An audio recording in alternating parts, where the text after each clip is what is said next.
Hello friends, welcome to my channel. Borai bai ani Basmati Indian Nutritional boy खबर रायजो राजाफोरखौ दिनैनि कन्टेन्टआ जागोन अबर'फ्रा जोंनि बर'फोरखौ बिथांमोनहा बिराद मेगन सायो दा बिथांमोनहा दाखालि बन्दबो होबाय आरो गोबां रोखोमनि गाज्रि नोजोर नायनानै बिथांमोनहा खोथा बुंदों बे सनितपुरथिंजाय माखासे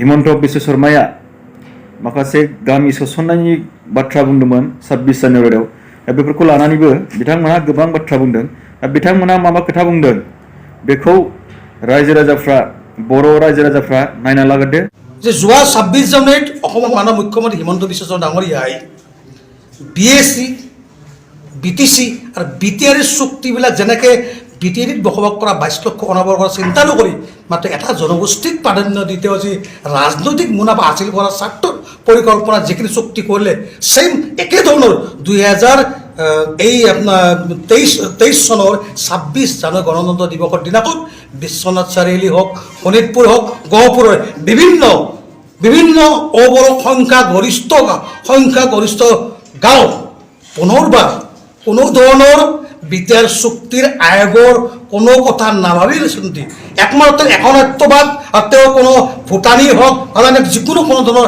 আয়োগৰ কথা চিন্তা নকৰি একনাত্মবাদ দ্বাৰাই দি এইসমূহ গাঁও বিটিআৰ সম্পূৰ্ণভাৱে তেওঁলোকে সংলগ্ন কৰি এটা কথা 2011 চনৰ পৰা আন্দোলন কৰি আছো সংগ্ৰাম কৰি আছো বিটিচিৰ পৰা অবৰক সংখ্যাগৰিষ্ঠতা গাঁও কৰ্তন কৰিব লাগে আৰু কিছু গাঁও অন্তৰ্ভুক্ত কৰি দিলে এতিয়া আমাৰ কথাটো হ'ল যেহেতু তেওঁ কিছু গাঁও অন্তৰ্ভুক্ত কৰিলে এই আয়োগখনক নস্বাত কৰি গতিকে তেওঁ নিশ্চয় গাঁও যেহেতু অন্তৰ্ভুক্ত কৰিব পাৰে গাঁও সোমাব পাৰে ওলাব পাৰে গতিকে গাঁও কৰ্তন নকৰাৰ কাৰণে গাঁও নকৰা কৰি গাঁও অন্তৰ্ভুক্তি কৰাৰ প্ৰতিবাদত অহা 2 তাৰিখে 2 ফেব্ৰুৱাৰী 2023 বৃহস্পতিবাৰে অবড়ো সুৰক্ষা সমিতিৰ নেতৃত্বত সকলো দল সংগঠন তথা ৰাইজৰ সহযোগত 24 ঘণ্টীয়া অসম বন্ধৰ দৰে কাৰ্যসূচী আমি ল'বলৈ বাধ্য হ'লো আৰু এই বন্ধ শান্তিপূৰ্ণ তথা সফলভাৱে কামনা কৰিলো लोगोफोर बिथांमोना मा बुंदों बेखौ नायग्रोबाय एबा नायना लाबाय होननानै आं सानो दा बिथांमोनहा बुंदों पलिटिकल लाभालाभनि थाखाय खालि मोनसेल' जातिखौ नायदों होननानै बुंदों हिमन्त बिश्व शर्माखौ नाथाय बिथांमोनहा मा जाहोननि थाखाय अबरो दाखो I asked Oboro leaders Jogeshwar Kolita and his company why you have formed Oboro in Assam only 2 communities are there or what I asked directly to the Jogeshwar Kolita and his company only 2 communities are there in Assam that is Bodo and Oboro then I asked to them divide Assam 50-50 one is for your community Oboro and one is for our Bodo people's Bodo community that is Bodoland divide Assam 50-50 then any kind of conflicts whatever you are saying it will be finished Jogeshwar Kolita and his company your jealousy to the Bodoland Trade Council is not a factor learn from the Bodo communities do the tribal reserve in Assam also okay however in our Bodoland territory already we have 30 constituency reserved by ST community follow these rules and regulations to your Assam I want to ask your Oboro company divide Assam assembly constituency into 2 parts there will be 63 into 2 equal to 126 so if you divide into 2 parts 63 will have to become tribal reserve if you have force in your hearts Mr. Jogeshwar Kolita and his company if you will do such kind of constituency near future so there will be no any movement from tribal community. And if you cannot do such kind of constituency out of 126, if you will not make half percent out of 126, then definitely there will be movement, and there will be movement for the separate state. Mind your language. Don't jealous to the border communities, and will forward until and unless separate state is not created in this land. And you are saying continuously about population in BTC. How much population in BTC? 26 lakh non-Bodo populated in BTC. You are saying like that continuously. How much population in Assam, your community? Possible, give answer to me, Mr. Jogeshwar Kalita and his company. How much population, Assamese population are there in Assam? Give answer to me. After that, I'll give answer to you. This is 6th schedule area, Mr.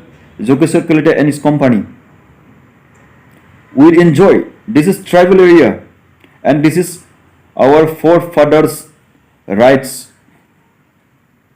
This is our forefathers' land. This, Mr. Jogeshwar Kalita and his company. If you doesn't want to live in our land, definitely you can go to Assam and live peacefully. And if you want to live peacefully, we have no any problem. We live as a brother and sisters.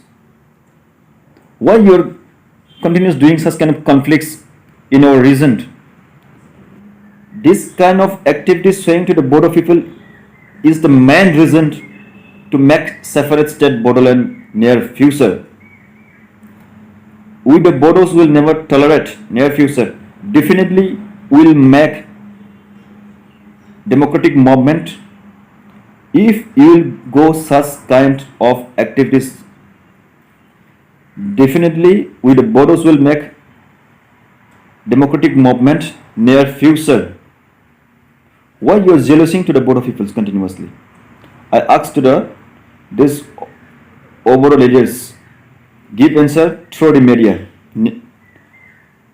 I wait for your answer. So लोगोफोर, नोंथांमोनहा बिथांमोननि माबा खोथा बुंदोंखौथ' नायखायो गोबां मिडियाफ्राव। जोंखौ बिथांमोनहा, जोंनि बर' जातिखौ बिथांमोनहा बिराद मेगन सायो। जोंनि BTC एकर्ड जानायनिफ्रायनो बिथांमोनहा गोबां रोखोमनि मेगन साबायनायखौ जों नुदों।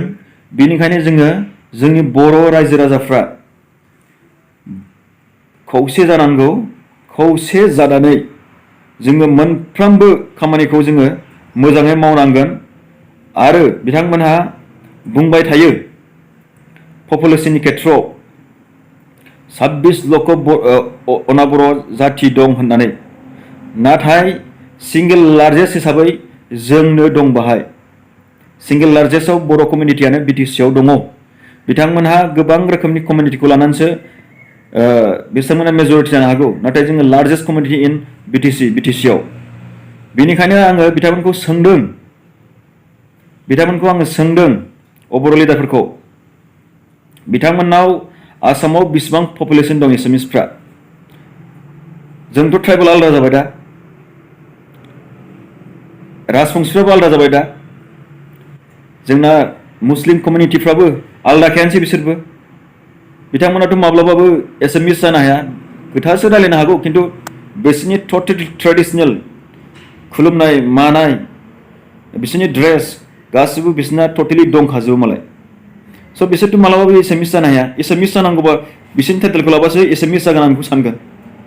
बिसोरथ' माब्लाबा बिसोरनि कलिथा थलिथा माबा बरुवा थुरुवा बेस बरुवा थुरुवा लानो हाया बिसोरो बांगालफ्रा।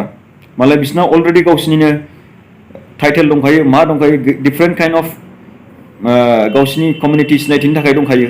बिसोर माब्लाबा एसामिस जानो हाया। स' बिसोरनि पपुलेशना मालाय ओभारअल 1 crore बाराखौ दंखायो आसामाव।